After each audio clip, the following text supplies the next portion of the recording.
coming from Oakland, California. Woo!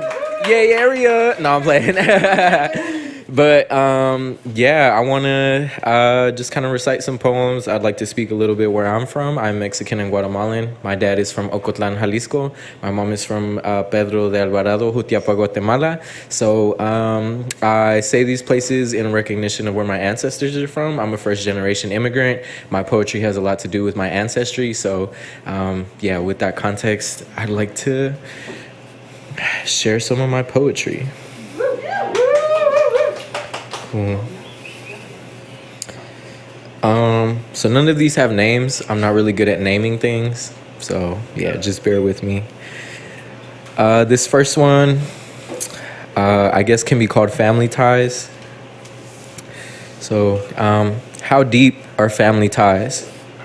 Are they embedded in the foil wrapped chuchitos my tia gave me before I went back home? Are they wrapped up in the stories of ancestors I never knew, but that I feel connected to? Do they traverse all the way from the coast where I would have been raised to the coast I reside in now? Family ties mean much more to me today, because there's a certain I love you that can only be expressed when they get up from their seat at the table to warm up more tortillas. There's a certain I care about you that can only be felt in their invitation to come home, even though we live worlds apart. The prayers of our ancestors can be felt across time, and I feel them now.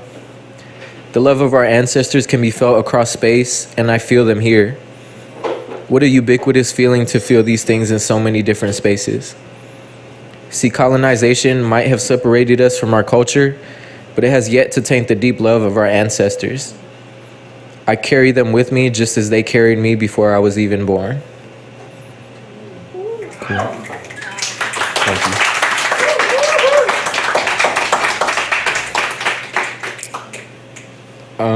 So this next one deals a little bit with grief and our relationship to death.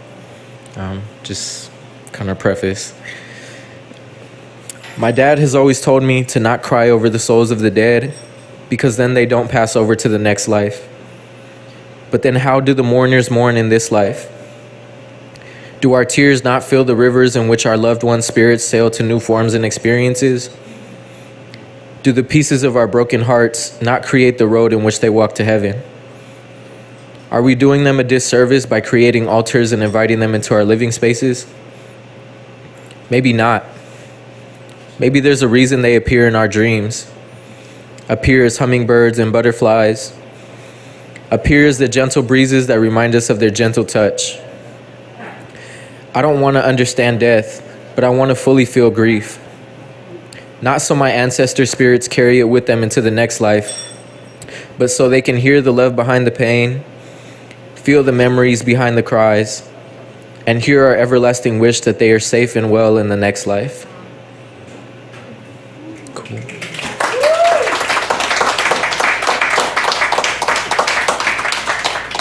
Cool. I have one more. Yes. Cool.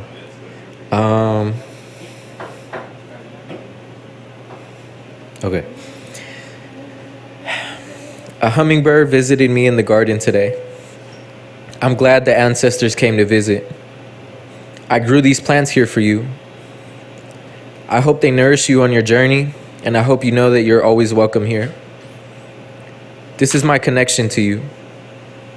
I think about my abuelos cosechas I never got to see, but that my mother speaks of so vividly. I think about corn, cane, and beans, and of how much beauty is in a single seed. I think of rue, of marigolds, and of morning glories. And I also think of blood, sweat, and tears, and of how much work it takes to be in communion with the earth. I think of what my ancestors could teach me if they were still here, what wisdom they could give me, as I know nothing more than what is in my blood. I wonder if you would rejoice with me at the end of capitalism, and if it finally relieves you of the pains of colonization so you can watch my kids and my kids' kids live freely. I wonder if you see my heart and if it makes you proud. Cool. Thank you. Cool. I have one more, if y'all will allow me. I actually haven't wrote in a while, so I feel very inspired being here, being able to write these things. This is actually one. Hey, Jenny. This is one that I wrote when I was 18, and yeah, it always sits with me. This one is called Obsidian. I am flint, knife, obsidian. My mission is to heal, to feel a spiritual connection and be conflicted in life. I am a double-sided blade. What has the ability to heal can also hurt. That's why I must be cautious of my words. It's a battle to find the right things to say at the right time.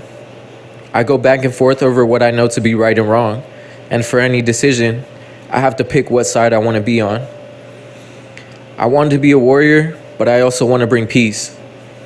I want to please my ancestors who've left this mission for me. It's a big responsibility that I don't know I can handle. I'm supposed to be courageous, but my biggest obstacle is myself. It's difficult to find purpose without knowing where you're going. I suppress my feelings to listen to others, and sometimes it makes me feel like mine aren't important. I get so caught up in helping others that I put myself behind, and I'll go out of my way for people that wouldn't do the same. I know the way I'm rewarded is God's decision, but at times, I just want to eat the fruits of my labor. I shouldn't feel like life owes me, but I want to see my progress before I go. Anxiety has me trying to create a legacy at 18. I feel the whole world on my shoulders. But when I let these thoughts take over, I succumb to resentment and anger. This is when I can cut you deep. I don't mean to, it's just my nature, and I understand that I hurt myself when I hurt others.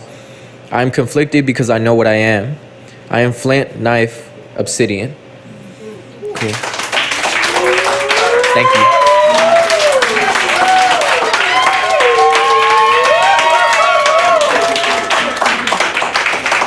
Thank you.